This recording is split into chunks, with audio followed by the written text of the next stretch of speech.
monde, ceux qui ont pu arriver et se garer. Et nous sommes heureux d'accueillir aujourd'hui des professionnels, comme d'habitude, hein, puisque Smart Intégration Mag a pour but de représenter, d'informer les métiers du courant faible en général, de l'intégration audio, vidéo, de boutique, smart building, smart corporate, etc. Et aujourd'hui, dans la liste que j'ai, dans la salle, on a tous ces métiers qui sont représentés et on est vraiment très content, très heureux. On a déjà fait une première étape de cette nouvelle formule, les matinées de l'intégration à Strasbourg, qui a été réussie, on peut le dire, pour ceux d'entre vous qui ont vu les vidéos et également les coups de cœur. On en reparlera des coups de cœur tout à l'heure. Donc, bienvenue. Alors, pour vous résumer un petit peu ce qu'on fait là ensemble, c'est pas une conférence, comme je vous l'ai dit. C'est plus que ça. Le magazine a souhaité depuis plusieurs années aller à la rencontre de ses lecteurs. Et les lecteurs du magazine, c'est qui? C'est les professionnels de l'audio, vidéo, de l'intégration, du smart, etc., de tous ces métiers que vous représentez aujourd'hui. Et donc nos lecteurs sont des intégrateurs, ou des fabricants, ou des distributeurs, ou des bureaux d'études, ou des donneurs d'ordre. Et toutes ces professions et différentes spécialités sont importantes pour nous à rencontrer. Et on a eu cette idée de se dire on va aller les voir là où ils sont, c'est-à-dire dans leur région. Parce que faire toujours des réunions à Paris, c'est bien, mais vous demandez, vous qui êtes en pleine activité, d'aller à Paris ce matin, on n'aurait peut-être pas eu, on aurait eu des Parisiens, mais d'ailleurs il y aura une étape à Paris en fin d'année, mais on n'aurait pas forcément eu les professionnels de Nice et de la région Alpes-Côte d'Azur d'aujourd'hui. Donc c'est ça l'idée, et puis aussi de vous dire qu'au fil des réunions qu'on a faites dans les dernières années, par vidéo dans un premier temps, par Zoom, et puis ensuite en présentiel depuis qu'on peut le faire, eh bien on s'est rendu compte que notre magazine avait peut-être un nouveau rôle à jouer. Pas seulement un rôle d'informer, parce que ça il le fait depuis de nombreuses années maintenant, d'informer la profession, mais aussi un rôle de réunion, de fédération et de travail collaboratif.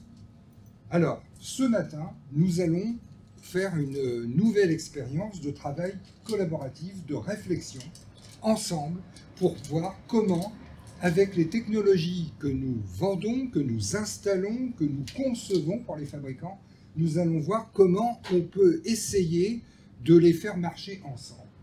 Parce que moi, ça fait, vous voyez bien, des années et des années que je suis dans ce métier, et j'ai été un des tout premiers intégrateurs, entre guillemets, hein, imaginez, en 74, l'intégration en 74. Je vous garantis qu'on n'était pas nombreux en France à avoir cette idée-là en tête. Eh bien, dans l'audio-vidéo, eh bien, aujourd'hui, on peut dire que notre métier, il est toujours peu unifié. Il y a des protocoles, il y a une multiplicité de systèmes, et tous ceux qui sont dans la salle, soit ont du mal à faire parler les solutions ensemble, soit sont monoproduits et ont des soucis avec ça parce que, évidemment, aujourd'hui, il faut pouvoir dialoguer. Et le dialogue, il est là aujourd'hui. Donc, je vais laisser la parole à ce monsieur, Antoine Debienne, qui j'aimerais qu'il se présente et qu'il vous dise qui il est, parce que ce n'est pas un journaliste comme les autres. C'est aussi un journaliste qui va animer cette table ronde, et à Strasbourg, il a vraiment fait ça de façon magistrale. Mais c'est aussi, et avant tout, comme vous, un professionnel qui tous les jours est sur le terrain et justement essaye de faire parler les solutions techniques entre elles. Donc Antoine, présente-toi. Alors en quelques mots, je suis le fondateur de Synaptic, avec 3 activités qui sont entre guillemets complémentaires. De l'activité de conseil et d'ingénierie. Alors aujourd'hui on parle un peu d'AMO Smart, je pense que c'est réducteur, mais l'idée c'est ça, c'est d'accompagner les projets, de faire comprendre une vision système dès le début et pas se rendre compte à la fin qu'il faut faire tout converger. Une activité de formation qui est essentielle aussi, Training Center KNX et de la formation aussi sur des licences pro, enfin essayer de faire monter la filière en compétences sur ces dimensions-là. Et une activité que j'appellerais exploration, c'est-à-dire de travailler en partenariat avec les fabricants pour faire des bancs de tests, pour bien comprendre les logiciels, pour creuser les produits sur des bêtas ou des choses comme ça, parce que c'est, je pense, essentiel pour nourrir le reste de l'activité que de bien comprendre et de bien connaître ce qu'on prescrit et ce qu'on conseille.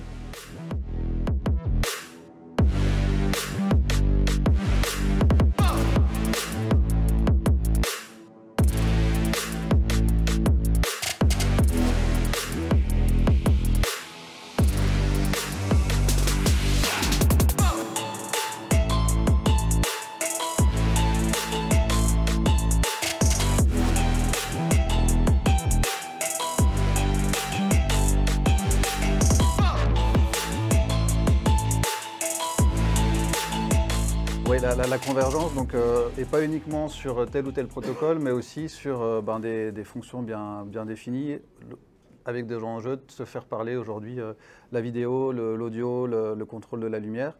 Et on a choisi de faire un peu un focus sur un marché qui est assez particulier parce que très exigeant aujourd'hui sur ce que ça peut apporter en termes d'expérience utilisateur, c'est le marché du haut de gamme. On est ici dans une région où il y a eu de très très beaux projets. Et donc, parmi les gens qui sont ici, des acteurs de ces projets, et donc je vais les laisser se présenter tour à tour. Nicolas. Oui, donc Nicolas Colombi. Je suis le fondateur de la marque KNX. Fort de 20 ans d'expérience dans le monde de l'intégration, on a travaillé énormément sur des sujets avec des projets avec Crestron et la technologie KNX. Et donc l'idée, c'était de pouvoir amener de nouvelles solutions aux intégrateurs, fort de ces 20 ans d'expérience, pour pouvoir proposer des nouvelles solutions autour de la convergence.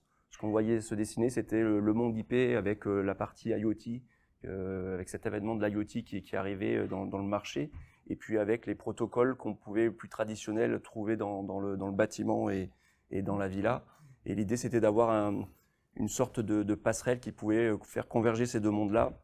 Donc en amenant des services cloud au protocole KNX, en amenant une intégration d'API pour les produits IP, et enfin de pouvoir déployer du machine learning, qui sont les technologies de demain pour le monde de l'intégration, sur le protocole KNX. Je suis Christian Kieffel, fondateur aussi de société ProKNX. On a commencé il y a 15 ans maintenant. J'ai la spécialité que je suis allemand, alors je m'exprime peut-être pas si bien et j'espère que tout le monde me comprend un peu. Mais je suis là depuis 25 ans maintenant en France. Voilà, on s'occupe surtout des systèmes contrôle vocal. On a développé un contrôle vocal hors cloud. Contrairement à mon ami Nicolas, je travaille beaucoup sans cloud parce que, surtout pour le contrôle vocal, c'est intéressant. Si tout ce qu'on parle reste vraiment dans la maison, ça sort pas de la maison et on est sûr que la privacy est garantie. Voilà, c'est un peu notre vie.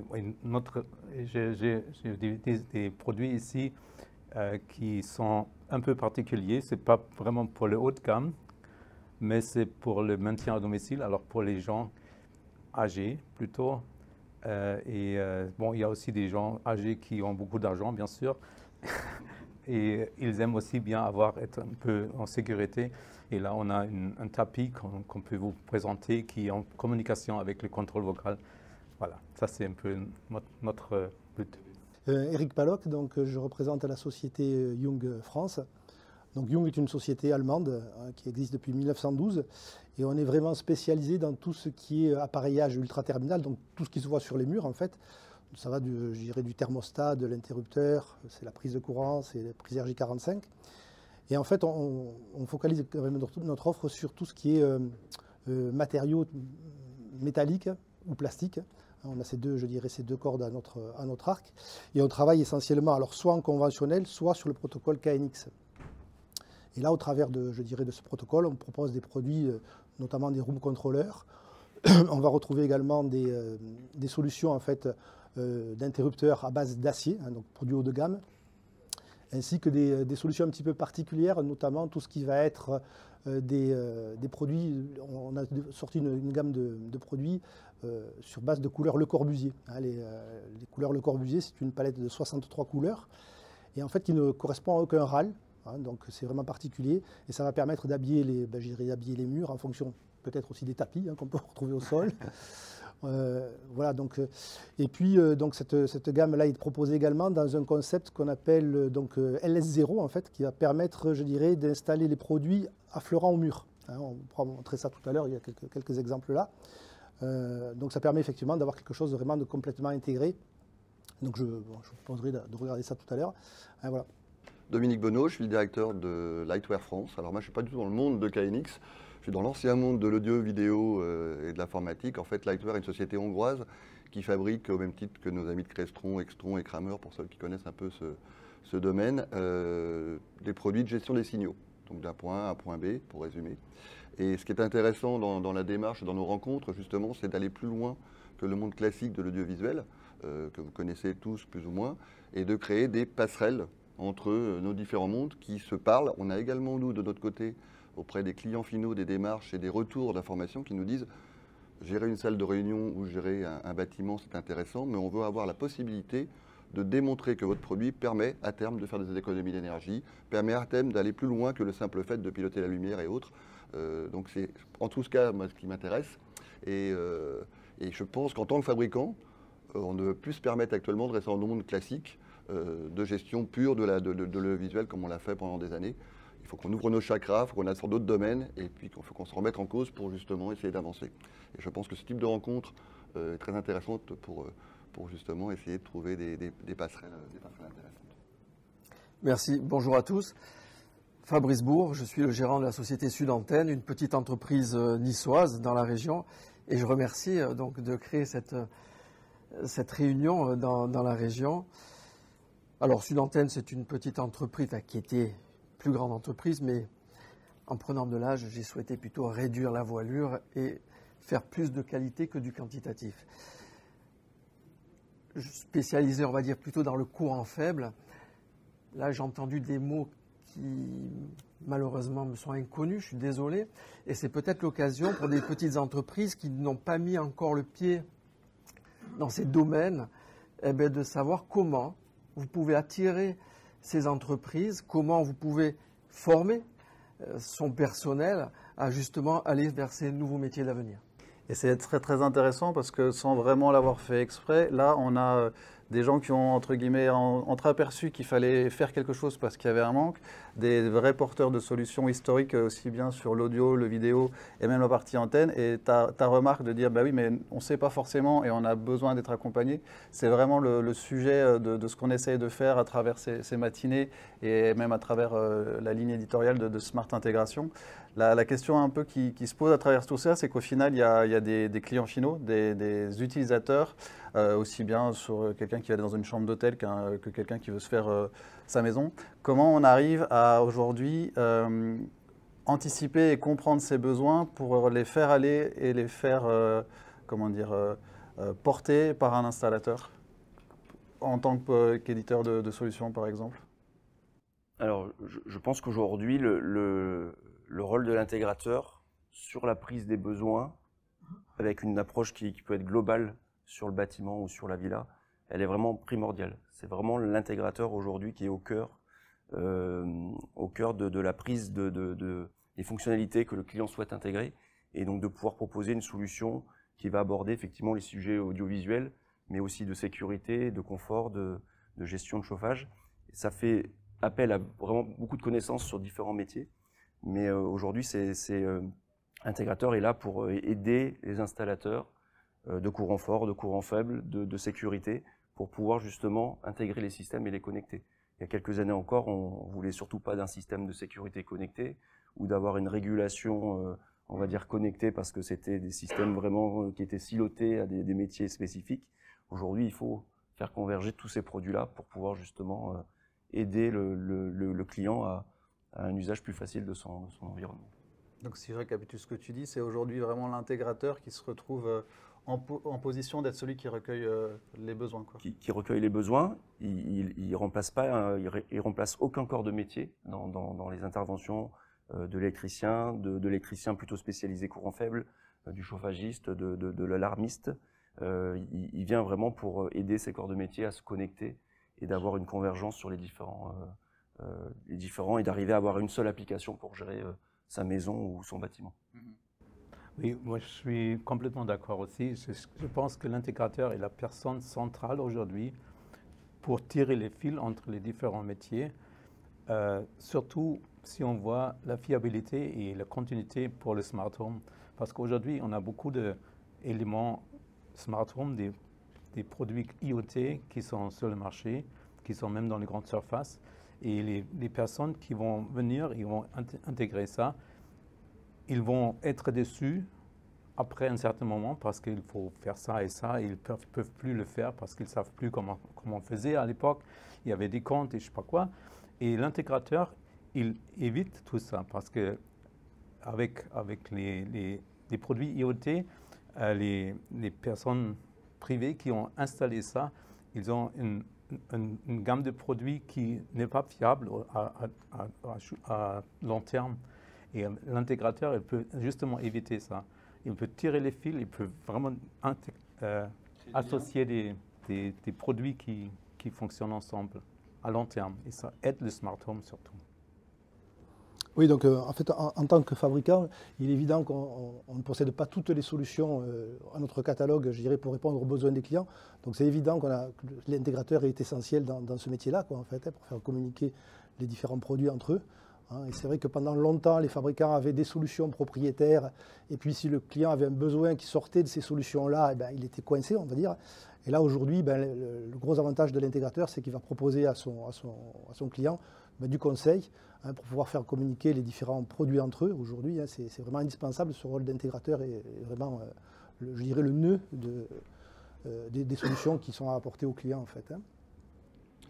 Moi, en complément, je dirais, on parle de smart building. Je suis plus dans le monde du corporate que dans le résidentiel. On parle de smart building et je pense qu'actuellement, il faut passer du concept marketing à la réalité. Et je pense que dans nos domaines, on en est là. Peu d'intégrateurs sont encore capables d'intégrer des solutions intelligentes qui vont se parler.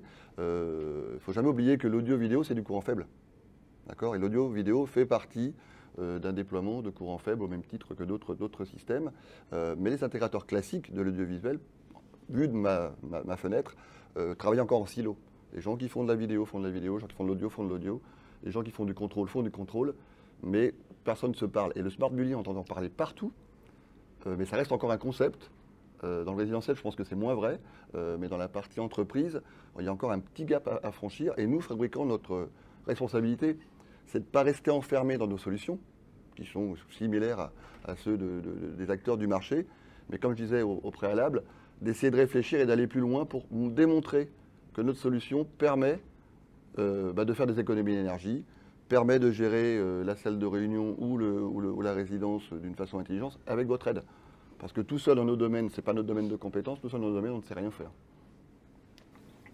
Bien, mais tout ça, il faut faire monter en compétence ces intégrateurs qui permettent justement pour faire des propositions et orienter ses clients, il faut leur donner aussi, leur proposer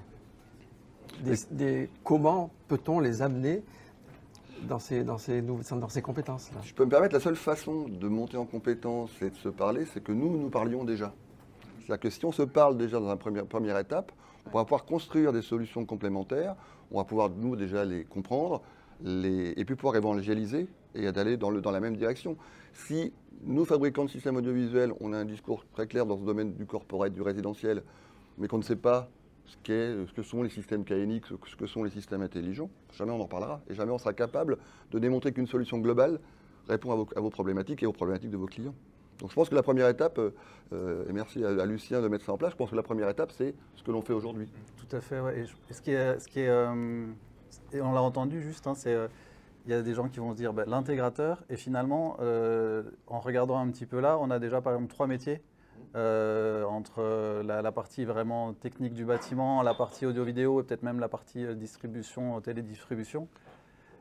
Et Et globalement, ce n'est pas forcément un intégrateur. Et l'autre remarque, et je pense qu'on l'a tous vécu, c'est que les compétences de l'intégrateur, souvent, elles arrivent en fin de projet. C'est-à-dire que globalement, on sait qu'il y a des interlocuteurs et les interlocuteurs ne se parlent pas forcément, les méthodes de conception ne se parlent pas forcément. Et donc là où on peut s'interroger, essayer de faire évoluer les choses, c'est comment on peut intervenir sur les méthodes de conception des projets pour faire en sorte que les compétences transversales et que la méthodologie évolue. Et comment, voilà, en tant que fabricant, on peut faire levier. En tant qu'intégrateur, quand on a un peu de poids, je pense qu'on peut faire levier aussi. Et des fois, on arrive à intervenir dans les projets parce qu'on est comment dire, prescrit ou attendu par un maître d'ouvrage. Mais comment on pourrait encore améliorer ça C'est une vaste question. Hein. Après, on n'est pas forcément obligé de faire dans l'ordre. Alors, moi, je pense qu'aujourd'hui, il faut qu'effectivement les fabricants soient sensibilisés qu'il doit y avoir une convergence et qu'aujourd'hui les équipements doivent communiquer entre eux. Ça, c'est vraiment important. C'est pas parce que je mets forcément une API à disposition que je vais être compatible avec mon voisin. Il va falloir effectivement un traducteur, et c'est ce qu'on essaie de proposer aujourd'hui, de dire on va faire le lien avec les différents produits qui vont une API. Donc KNX aide vraiment à ça. Hein. C'est-à-dire qu'aujourd'hui, vous avez 500 fabricants qui permettent de communiquer, chacun a sa spécificité dans le lighting, dans la CVC, etc.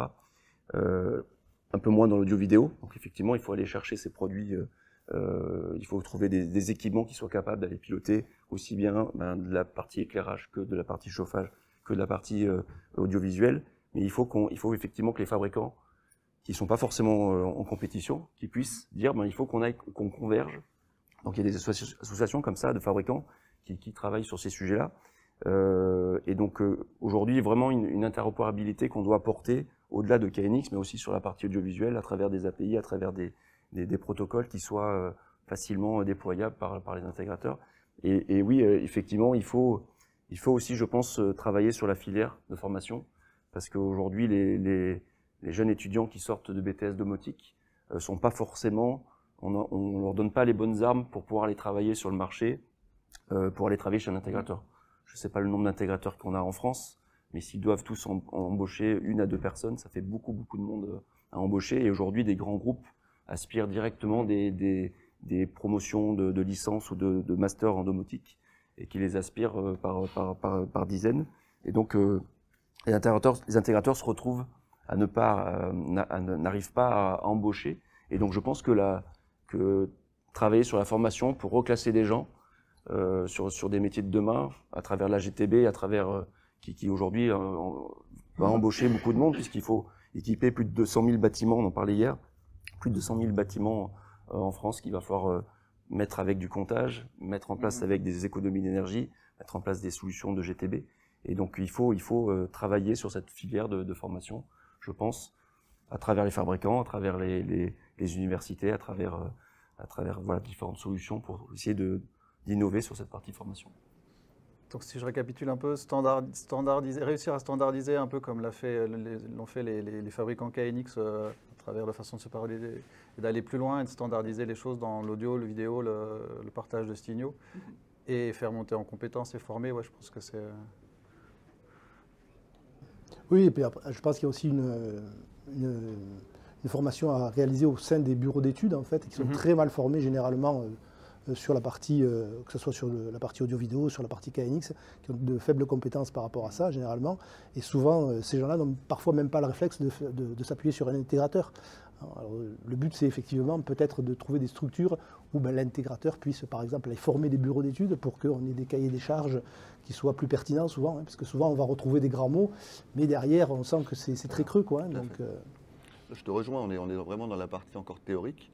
Il faut passer de la partie théorique à la partie pratique, tout simplement. Donc, notre rôle de fabricant, on parlait d'API, c'est bien gentil de dire on met à disposition les API, on est totalement ouvert, mais si on n'en fait rien derrière, ça ne sert à rien de les mettre à disposition.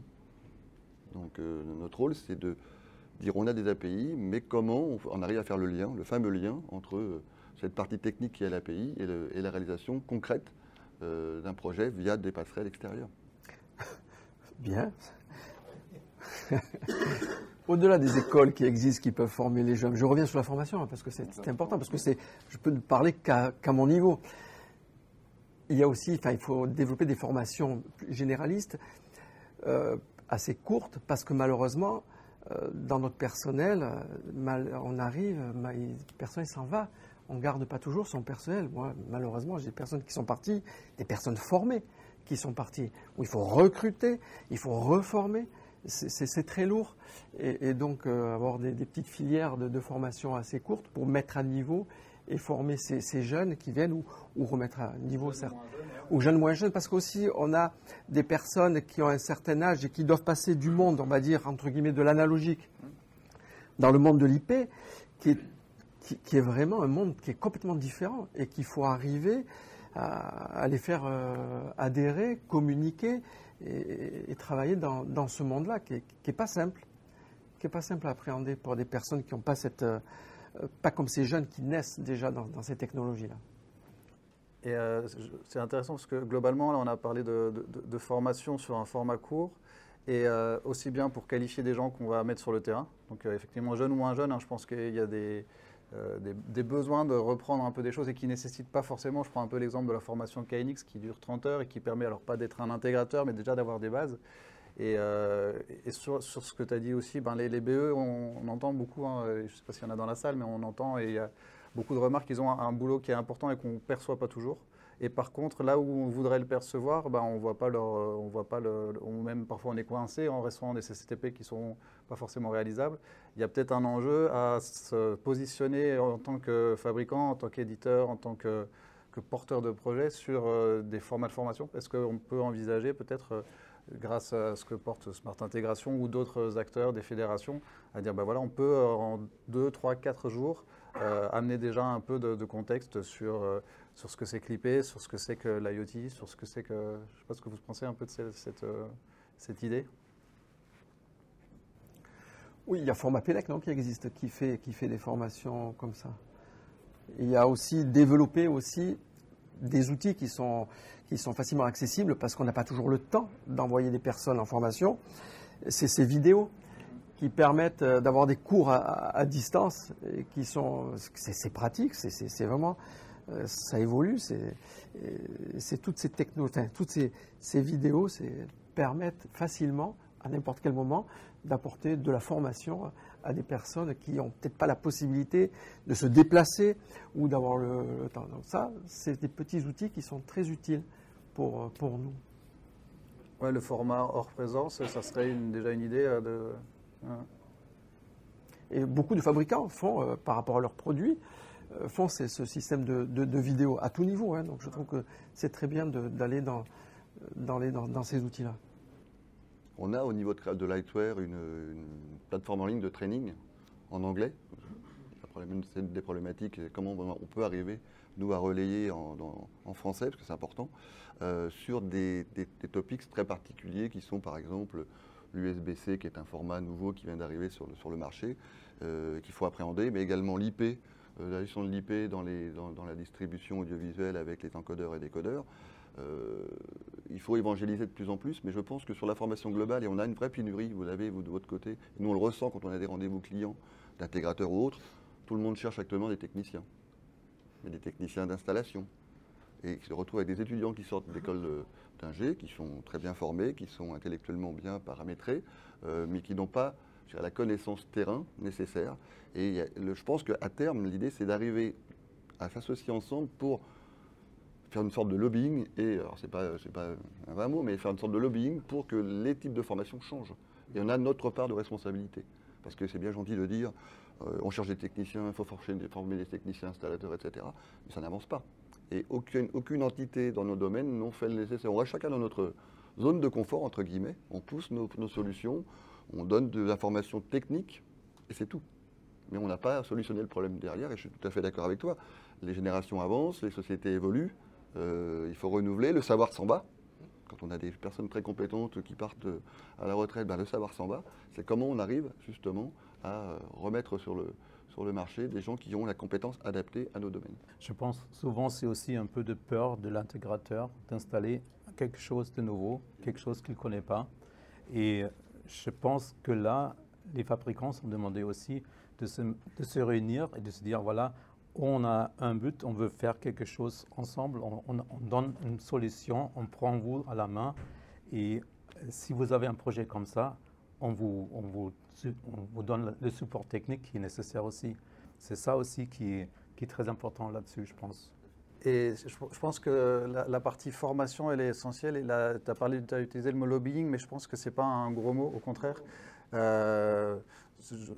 je pense, pour le vivre, que les gens qui conçoivent les formations, que ce soit BTS domotique ou ce genre de choses-là, même en licence, sont parfois un peu trop décalés du terrain et avec des propositions qui sont parfois et trop souvent à côté de la plaque, à côté de la réalité de ce que c'est que poser. Et vous seriez en mesure de vous investir sur ce genre d'action-là? Oui, bien sûr. Personnellement, ça m'est arrivé de faire des interventions dans des CFA ou des BTS. Après, c'est sûr que c'est chronophage, donc bon, c'est sûr que c'est des interventions ciblées. Mais oui, c'est important de faire ça. Après, on parle de KNX, tu parlais d'une formation de 30 heures. Cette formation, elle existe aussi, je dirais, en ligne, hein, puisque KNX More propose une formation certifiante même, en ligne. Alors, c'est moins pertinent peut-être qu'une formation avec des produits réels, mais voilà, ça existe quand même. Il y a quand même des efforts qui ont été faits de ce côté-là par KNX. Je reviens sur cette formation numérique. Aujourd'hui, il y a beaucoup d'écoles d'ingénieurs plutôt orientées informatique qui apprennent à travers vraiment 100 professeurs avec l'usage de la vidéo, d'exercices en ligne, etc. Et je pense que c'est très intéressant parce que ça peut être effectivement une façon de dématérialiser le fait de ne pas être présent sur site et de pouvoir le faire à tout moment. Mais je pense que l'accompagnement, la formation par l'humain, de pouvoir pratiquer en fait, hein, parce qu'on apprend, mais après il faut pratiquer. Et cette côté pratique qu'on perd justement à travers cette partie numérique. Et justement, dans une formation OTS, le fait de pratiquer sur des valises, sur des laboratoires, de pouvoir justement manipuler, c'est quand même vraiment, ça donne de la valeur ajoutée à cette formation présentielle et de pouvoir justement former au mieux avec justement un retour d'expérience que le formateur peut donner. Et ça je trouve que il faut faire attention pour qu'il y ait juste un milieu. Le numérique ne va pas remplacer, je pense, ce côté humain. En tout cas, il faudrait que l'humain soit impliqué dans cette partie formation pour donner le retour d'expérience et que effectivement les personnes qui ont des expériences puissent transmettre les bonnes pratiques. Oui, je vois ça comme complémentaire. Oui, tout à fait, c'est complémentaire. Mais c'est bien d'avoir le débat parce qu'effectivement, il y a plein de gens qui se sont formés aujourd'hui sans jamais rencontrer l'enseignant et sur nos métiers. L'humain, en fait, il est super central. C'est-à-dire que ça soit sur des contextes bâtimentaires où il y a plein d'interlocuteurs et il faut pouvoir s'entendre, ou sur des contextes où l'humain, c'est le destinataire final de notre travail. C'est vrai qu'on ne peut pas passer à côté, quoi. Et puis, il y a la théorie, et puis après, il y a la pratique. On est à la limite de l'informatique dans le bâtiment. On est sur cette partie architecture numérique, avec effectivement de l'informatique qui est carré, binaire. Et puis, il y a le chantier. Et donc, le travail de l'intégrateur, c'est d'arriver à mettre en place cette infrastructure numérique. Et aujourd'hui, on a toute cette contrainte aujourd'hui, la compétence baisse sur la partie installation, réalisation. Et il faut arriver à joindre les deux bouts. On essaie de faire une installation qui soit à la pointe, mais il faut que derrière, effectivement, les équipes de réalisation d'installation comprennent en fait les systèmes qui sont mis en place. Et des fois, c'est très compliqué parce que il y a ce côté un peu informatique carré et puis le côté chantier qui est de mieux en mieux organisé, on va dire, mais c'est pas vraiment le cas. Et donc de pouvoir arriver à faire de la gestion de projet, du pilotage, ça passe par du management, de la coordination. Et ça, c'est aujourd'hui dans le bâtiment, c'est très compliqué. Et donc je pense que la formation en ligne, c'est bien, mais après, il faut faire cette formation terrain. Donc je pense que l'alternance, c'est une très bonne solution qui a été mise en place parce que ça permet de mettre les jeunes vraiment au cœur de l'entreprise et de pouvoir les former, souvent maintenant sur plusieurs années. Ça, vous pouvez avoir une alternance sur 1 an, mais sur 3 ans aussi. Et ça permet vraiment de les former, de les mouler aux besoins de l'entreprise, avec ce côté théorique au niveau de l'école et le côté très pratique et très terrain qu'on peut amener à travers l'entreprise. Ce qu'on a bien entendu là, c'est que globalement, on est parti un peu de l'idée de se dire que la technologie, elle converge parce qu'il y a plein de propositions, une effervescence presque de propositions technologiques qui sont en mesure de répondre à des besoins réels, concrets, et c'est pourquoi, et que sans formation, sans coordination, sans collaboration, on est dans le flou jusqu'à ce qu'il y ait peut-être un intégrateur qui arrive à la fin et qui arrive à faire les choses. Et donc, il faudrait presque travailler à emmener de la méthode et de la formation aussi bien au niveau des BE que des ingénieurs, que des intervenants, pour que tout le monde monte en compétence en fait sur cette dimension numérique et digitale qui de toute façon est notre futur, quoi. On voit bien que les fabricants ont des solutions, mais ces solutions, il faut les vendre et puis après, il faut les installer, les mettre en service. Donc oui, en effet, c'est dommage d'avoir des solutions et de ne pas pouvoir en faire profiter. Et de surtout bien les faire installer et qu'elles fonctionnent bien. Parce que c'est comme ça que lorsqu'il y a un système qui paraît bien et que derrière il est mal monté ou mal paramétré, etc., le système tombe à l'eau, quoi. Ça, c'est vraiment dommage. Et remis en cause souvent. Ça veut Oui, dire voilà, que votre produit ne fonctionne pas alors que non, ce n'est pas le produit qui ne fonctionne pas en tant que tel, c'est le déploiement ou l'infra qui était autour qui n'est peut-être pas paramétré correctement. On l'a tous vécu, on le vit tous au quotidien, de dire voilà, on voit un nom sur une marque, potentiellement c'est le boîtier qui est ici qui est concerné, alors que non, il faut une vision globale des choses. À titre d'exemple, pour rebondir sur ce que vous avez dit sur l'humain, moi je pense que c'est très important. Les formations en ligne, c'est parfait, c'est une bonne base. Nous, on a pris la décision de monter un showroom, un experience center, si on prend un mot un peu plus évoqué, qui est de dire c'est bien de faire des présentations PowerPoint, c'est bien de présenter les produits sur le terrain, mais mettons les mains dedans, démontrons-le physiquement pour que le client final qui vient, qui a une problématique, ou l'intégrateur puisse se rendre compte comment le système fonctionne, puisse poser des questions, mais c'est également valable pour les consultants. Nous, on fait des réunions de consultants, on a besoin d'eux pour les remontées de terrain. Quelle est la demande des mois à venir, des années à venir? Quel est le feeling? Est-ce que le produit que vous avez est dans le marché ou en dehors du marché? Il ne suffit pas, entre guillemets, si on veut avancer en tant que fabricant, de copier ce que le concurrent d'en face fait. Ça n'a aucun sens. On est obligé de le faire parce qu'on doit se répartir les parts de marché, bien évidemment, mais il faut aller au-delà de ça. Et on voit bien que si vous avez le produit qui correspond à une demande très précise du client, bizarrement, les ventes s'envolent. C'est tout à fait logique. Parce que vous avez un critère différenciant que les autres n'ont pas et qui, surtout, ne correspondent pas au fait que vos ingénieurs aient créé un produit en disant « je l'ai fait parce que je sais le faire ». C'est créer un produit parce que la demande du marché est là et que ce produit correspond à une demande. Et d'où la relation humaine. Et ça, si on ne se parle pas, même en l'intérieur des sociétés, et en tout cas vis-à-vis des acteurs du marché, que sont les consultants, les clients finaux et les partenaires, on n'avance pas. Pour essayer de reboucler par rapport au sujet, est-ce que vous avez des retours d'expérience pour montrer que de vécu de projet en disant que ce qui a réussi à être réalisé à la fin, c'était vraiment un travail de concert entre un fabricant qui a amené des produits qui étaient visibles peut-être parce que l'architecte les a prescrits, mais qui a induit un travail de l'intégrateur et peut-être de la nécessité de certains outils qui sont portés pour dire que le client final avait entre ses mains une solution vraiment convergée.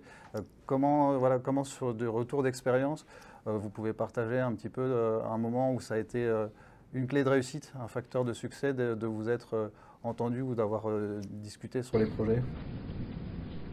Oui, c'est clair que régulièrement on a des demandes en fait d'entreprises qui nous sollicitent pour trouver un intégrateur, parce qu'en fait, à un moment donné, ils comprenaient bien que leur projet n'aboutira pas sans que derrière il y ait un intégrateur, parce qu'encore une fois, c'est vrai qu'un fabricant tout seul n'a pas toutes les solutions, évidemment, et c'est là où effectivement ce dialogue est important avec le côté fabricant-intégrateur. Vous avez écouté, vous proposer des intégrateurs sur ce projet-là, parce que les solutions que vous me demandez, on n'a pas les compétences pour les réaliser en tant que fabricant. Donc on va pouvoir, nous, en tant que fabricant, faire une partie de votre projet, mais malheureusement, le reste, c'est pas dans notre champ de compétences. Et dans ce cas-là, effectivement, on va orienter l'entreprise vers des intégrateurs. Ouais, je pense que la prescription de la part des fabricants, elle est nécessaire pour le côté commerce, mais pour aussi sensibiliser les bureaux d'études sur la conception. Mais effectivement, comme dit Eric, je le répéterai pas. Comme dit Eric, effectivement, c'est un fabricant aujourd'hui, même s'il a beaucoup de solutions, il ne pourra pas répondre à tous les besoins et qu'il va falloir que l'intégrateur travaille pour pouvoir justement assembler. Les bureaux d'études, on va dire généralistes, n'ont pas forcément cette compétence parce qu'ils sont déjà très occupés sur des problématiques de SSI, de courant fort. Et donc, quand on va toucher à de l'audiovisuel, quand on va toucher à de la régulation qui est déjà dans un autre lot, qui n'est pas forcément traité par le bureau d'études, il a besoin effectivement qu'il soit aussi conseillé, accompagné. Et je pense que c'est vraiment l'intégrateur qui doit être là, soit en mission, mais aujourd'hui c'est compliqué qu'un bureau d'études sous-traite cette partie-là. Hein, donc effectivement, cette mission AMO Smart peut être essentielle déjà pour sensibiliser le client et lui faire comprendre qu'il doit s'entourer pour mener à bien son projet. Mais je disais tout à l'heure, hein, le rôle de l'intégrateur aujourd'hui, il faut qu'il monte en compétences. Il y a une convergence qui est numérique. Il faut que le réseau IP aujourd'hui, ça soit vraiment son chemin de croix pour comprendre comment ça se passe sur le réseau, quelles sont les problématiques. Quand j'ai de l'audio-vidéo, j'ai de la sono, j'ai de l'éclairage qui normalement ne demande pas beaucoup de ressources, mais qui demande des notions de multicast. Tous ces points-là doivent être compris par l'intégrateur pour arriver à réussir une installation, pour pas qu'il y ait de problématiques qui peut être le point noir, hein, c'est le réseau. Et aujourd'hui, cette partie réseau-là n'est pas forcément déployée par l'intégrateur. Et donc aujourd'hui, il faut qu'il y ait cette connaissance-là, et c'est important que l'intégrateur soit au centre de cette conception pour pouvoir s'assurer d'avoir une bonne convergence et d'avoir un contrôle, pas avec 10 applications. Hein. Parce qu'aujourd'hui, des systèmes connectés, il y en a beaucoup, mais vous pouvez avoir un client qui va se retrouver avec 10 applications qui va être données par le chauffagiste, l'électricien, l'alarmiste, etc. Et ça, c'est pas de l'intégration. C'est chacun a connecté son système au téléphone du client, mais le rôle de l'intégrateur, c'est d'éviter ça et de travailler vraiment transversalement à tous les lots pour pouvoir justement proposer une solution unique. Donc il y aurait des intégrateurs qui doivent monter en compétence sur l'IP parce que c'est là où tout converge. Oui. Et c'est l'idée qu'il y aurait une notion un peu, alors on en entend parler aujourd'hui, même si c'est un terme qui est discutable, de master system intégrateur, donc d'intégrateur qui va comprendre aussi bien l'audio, la vidéo et devoir faire en sorte que tout ça converge en une intégration commune, quoi. Moi, je prends une image parce que ça me fait penser à ça. Je pense qu'un intégrateur, la définition de l'intégrateur, pour moi, c'est un chef d'orchestre. Okay, on est les musiciens. Le problème, c'est qu'on n'a pas appris le même solfège. Donc, c'est une image, mais c'est tout à fait ça, c'est ce que ça m'évoque. L'intégrateur va essayer de faire au mieux avec les différents musiciens pour sortir quelque chose d'harmonieux à la fin. Et l'harmonie de nos solutions, c'est que le client, à la fin, quand il appuie sur le bouton, ça fonctionne correctement, qu'il soit satisfait, que ça dure dans le temps. Et je pense que la problématique de l'intégrateur actuellement, c'est d'arriver à gérer correctement son orchestre. Et ça, c'est pas simple. Et on a une part de responsabilité. Sur une partition qu'il n'a pas écrite. Sur une partition qu'il n'a pas toujours écrite en plus, voilà, qui a été écrite par un BE ou des consultants extérieurs. Donc, à réfléchir, en tout cas à réfléchir, mais je pense que ça résume assez bien la problématique. C'est pas simple parce que malheureusement, trop souvent, il arrive à la fin. Bien sûr, en plus, exactement, tout à fait. Peut-être qu'il faut que dans les bureaux d'études, il y ait un lot chef d'orchestre, alors, à son Ouais, la nouvelle, voilà. Un lot intégrateur qui permette justement de mettre, de crédibiliser la personne qui va justement orchestrer cette installation et faire fonctionner à la demande du client et satisfaire donc les besoins du client. Donc là aussi, il y a peut-être ça, c'est un vrai débat. Un boulot pour organiser une table ronde que là-dessus. Est-ce qu'il faut un lot intégration? Tout à fait, ouais. On a des bureaux d'études techniques. Moi, j'aime bien utiliser aussi l'intégrateur. C'est le bureau d'études fonctionnel. C'est-à-dire qu'il doit avoir cette côté technique, mais il doit faire, comme il est direct avec le client souvent et qu'il doit comprendre, il doit vraiment s'efforcer à travailler sur cette partie fonctionnelle. Et ensuite, il y a des bureaux d'études qui vont exécuter pour arriver, mais effectivement, il y a aujourd'hui des architectes, des bureaux d'études qui ne sont pas sensibilisés à cette partie numérique. Et aujourd'hui, je pense que chez les clients, c'est vraiment le côté primordial. Ils vont toucher l'interrupteur au quotidien. Un client m'avait dit une fois, le carrelage, on le touche une fois dans le magasin. L'interrupteur, vous le touchez tous les jours. Et donc, c'est beaucoup plus important d'avoir la qualité et la matière sur un interrupteur parce qu'on va le toucher tous les jours, on va le manipuler tous les jours. Et donc, ça, c'est le rôle de l'intégrateur de pouvoir prescrire les bonnes solutions par rapport aux sensibilités du client. Ouais, c'est vraiment... et c'est intéressant parce que, je dis beaucoup intéressant, mais on avait entendu exactement la même chose à Strasbourg et je pense qu'on l'entendra peut-être à chaque session de table ronde et c'était une discussion qu'on avait hier soir ensemble. Il y a un enjeu à faire passer ce message-là, en fait, que globalement, la dimension, le pourquoi, c'est-à-dire que je pense qu'on est tous, vous êtes tous porteurs de technologies que les gens voient parfois comme une finalité, alors qu'en fait, il faudrait réussir à faire passer le message que c'est jamais qu'un moyen de répondre à des besoins fonctionnels, d'allumer une lumière, de rendre confortable un espace. Donc finalement, ce n'est pas l'objet en soi qui est important, c'est ce qu'on en fait. Comme tu disais, de peut-être réussir à faire passer le message dans les équipes de maîtrise d'œuvre que cette dimension fonctionnelle, de poser le pourquoi à un moment, elle est cruciale, quoi. Je ne sais pas ce que vous en pensez, mais... Je pense aussi qu'en tant que fabricant, on était avant dans une logique de produits, de catalogue produit, de liste de produits, et on est passé, il y a quelques années, il n'y a pas si longtemps que ça, à une logique de solution. C'est comment j'assemble déjà mes produits pour que ça fonctionne correctement, et comment mes produits sont une part d'autres produits. Mais la solution, ce qui intéresse le client final, c'est l'usage. Que la boîte soit grise, noire, bleue, c'est pas le problème. C'est ce qu'il en fait, c'est l'utilité. Tu disais l'interrupteur au quotidien, c'est tout à fait ça.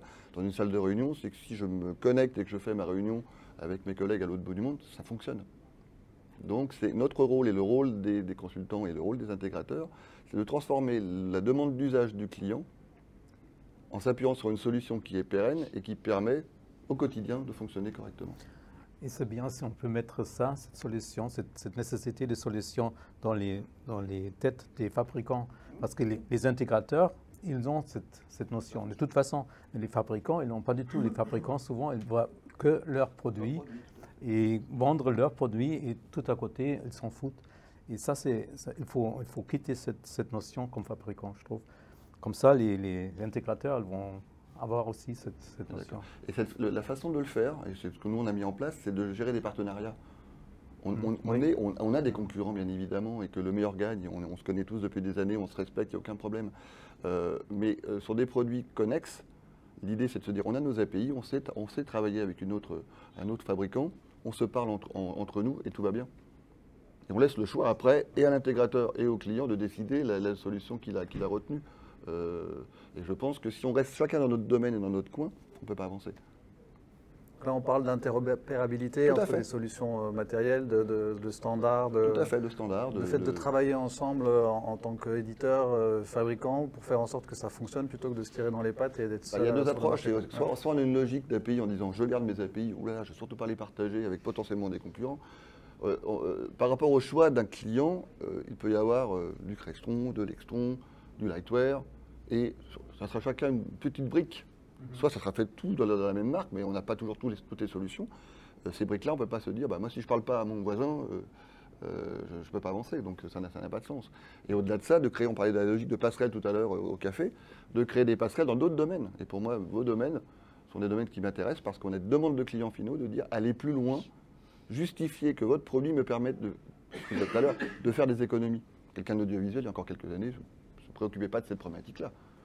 Et on rentre après dans les problématiques de RSE, de est-ce que mon produit consomme plus. La consommation d'un produit dans une installation audiovisuelle est un élément clé du choix du client. C'est tout nouveau. Donc si on ne l'a pas en compte, et ce n'est pas uniquement le produit en termes de consommation interne, c'est qu'est-ce qu'il permet d'économiser derrière. Donc là, ça change un peu la vision et l'approche de la problématique. L'impact énergétique et surtout, on a entendu convergence, c'est-à-dire que même sur la partie audiovisuelle, toi, tu as des clients qui disent ouais, moi j'ai besoin, et qui font remonter ce sujet qui est le nôtre depuis le début, c'est la convergence. Quoi. Tout à fait. Ton système permet de faire on-off de la lumière, super. Donc déjà potentiellement, ça passe que ça consomme, c'est pas jouer, mais s'il est capable, quand ma réunion est terminée ou mon installation est terminée, de couper la clim, en envoyant par le biais de vos interfaces une impulsion et qu'à 22 heures la clim se coupe, j'ai une économie qui est beaucoup plus substantielle. Et le critère différenciant est là, il n'est pas sur ce que le produit fait par lui-même, il est ce que le produit peut permettre de faire derrière. Et on a un peu ça aussi sur la partie télédistribution, enfin la partie visuelle, vidéo, cette notion de dire tiens, moi je voudrais avoir un écosystème consistant, c'est quelque chose que tu, je pense, retrouves dans les demandes. On en fait peu à ce niveau-là, donc ça m'est difficile de répondre à cette question. Désolé. Je pense que les économies d'énergie, aujourd'hui, elles sont, à travers les lois qui ont été mises en place par les gouvernements et aussi la sensibilisation des clients. Le Linky a mené en fait une facturation au mois. Et aujourd'hui, les clients qui ont même des grosses villas ne comprennent pas qu'en restant 15 jours le mois d'août, ils aient une consommation qui soit linéaire toute l'année sur leur villa. Donc il y a la numérisation, on va dire, de la consommation, le fait de pouvoir visualiser ça au quotidien, en fait, les gens se rendent compte. Et effectivement, l'impact de l'audiovisuel sur un hôtel ou sur une villa peut être effectivement assez important, comme les systèmes d'eau chaude ou de chauffage. Et en fait, que la maison soit occupée ou inoccupée, en fait, on a quelque chose qui est très linéaire dans des maisons qui sont mal réglées. Et ça, les clients le découvrent. Un, il y a eu l'augmentation du coût de l'électricité. Deux, la numérisation de ce qu'on paye tous les mois, vraiment mois par mois. Une vraie information des consommations. Et ça sensibilise même les personnes qui ont de l'argent, qui ont des grosses villas, qui ont plusieurs villas. Et avec de la tarification dynamique qui arrive sur des pays européens. En France, c'est pas encore le cas. Un petit peu si vous prenez certains abonnements. Mais sur certains pays, vous avez une tarification qui change toutes les 15 minutes. Et donc les gens prennent conscience qu'il faut concevoir une installation la plus économe. Les bâtiments qui sont existants, les équiper pour comprendre comment on consomme le bâtiment et de pouvoir justement adapter l'usage pour que le bâtiment soit le plus économe. Et ça, je pense que le fait de l'augmentation et de cette numérisation, ça sensibilise énormément le client.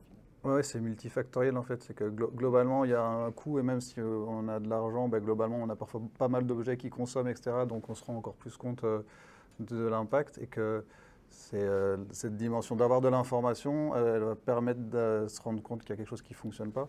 Et il y a des projets, en fait, il y a beaucoup de discussions aujourd'hui avec le solaire, le photovoltaïque qui fait qu'on a énormément de production à midi alors qu'il n'y a rien qui consomme et donc qu'effectivement le fait d'avoir du bâtiment intelligent va devenir encore plus important dans une distribution électrique parce qu'on va pouvoir moduler les usages, les comprendre, se dire que finalement son ballon d'eau chaude à 23 heures, c'est peut-être pas l'optimum.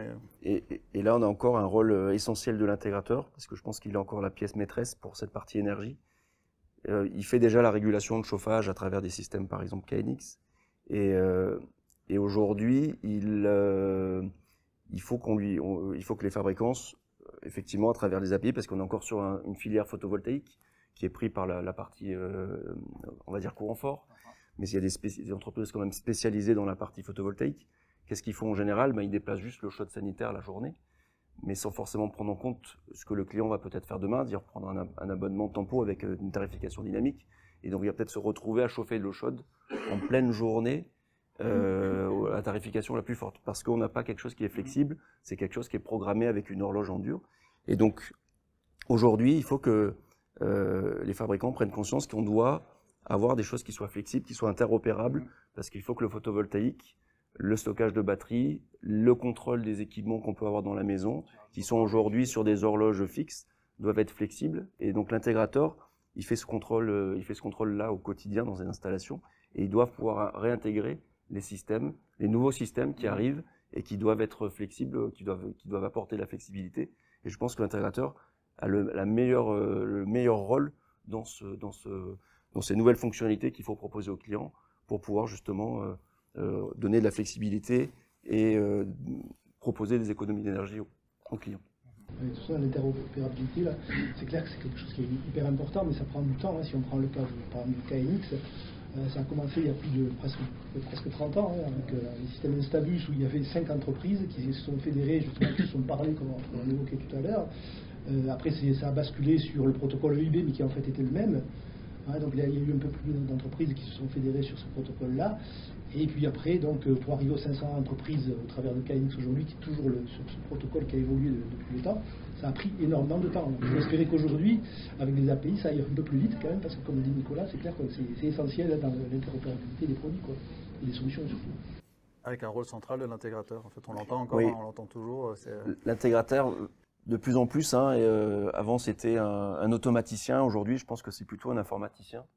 Informaticien dans, on va dire, réseau, plutôt avec cette notion réseau, et informaticien parce que, effectivement, demain, il ne jouera pas forcément avec des protocoles, mais avec des API, parce qu'on est sur cette partie IP, et donc il faut pouvoir donner les moyens à travers des systèmes qui vont intégrer des produits à travers l'IP, mais aussi à travers des API, et de pouvoir intégrer facilement des équipements, parce qu'aujourd'hui, on a les protocoles terrain qui sont portés par des fabricants, et il y a des produits IP, et c'est des produits qui sont silotés dans deux mondes différents.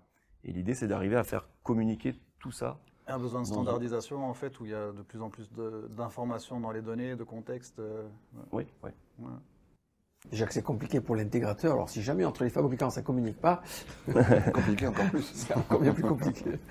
Après, il y a des initiatives aujourd'hui un peu comme Mater, etc., qui sont portées par des grosses boîtes, mais qui finalement sont peut-être encore loin et une couche en plus. Enfin, c'est un sujet qui n'était pas forcément prévu d'aborder aujourd'hui, mais c'est des choses qui vous évoquent un peu un changement de contexte par rapport à ça, ou c'est des discussions que j'ai entendues encore récemment, que ça allait peut-être faire évoluer les choses, mais c'est un avis sur la question. Ouais, moi, je peux répondre là-dessus. Aujourd'hui, je pense que Mater peut être une solution, comment dire, pour le client final, pour le grand public. Je pense que ça peut apporter un peu cette standardisation comme on a KNX depuis 30 ans. Après, c'est une solution sans fil.